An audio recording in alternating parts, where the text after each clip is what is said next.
Here's the honest truth. When somebody attacks you, they're often not even seeing you. They're seeing their own fear, their own failure, or their own inadequacy reflected back at them. And instead of dealing with it internally, they projected it outward onto you. You see, a lot of times in these situations, you just remind them of something they wish they were, or you challenge something they believe about themselves, or even trigger something they haven't healed. And so they lash out, not because you did something wrong, but because you did something that exposed something in them. And when you understand that, when you can observe their behavior through that lens, it's almost impossible to take it personally. And it becomes even more possible to extend compassion, because you realize it was never about me, it was about them all along. And maybe, just maybe, what they need isn't my defense or my retaliation.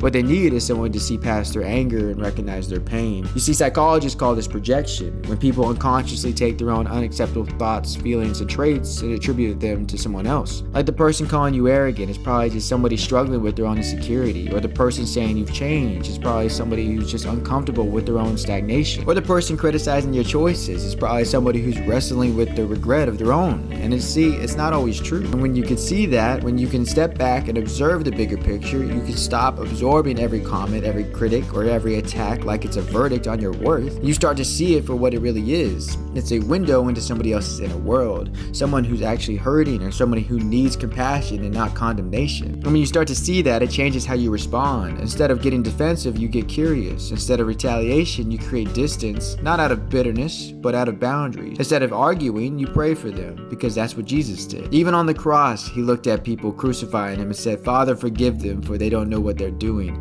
Luke 23:34. He observed their ignorance, and he didn't absorb their hatred. He responded with compassion.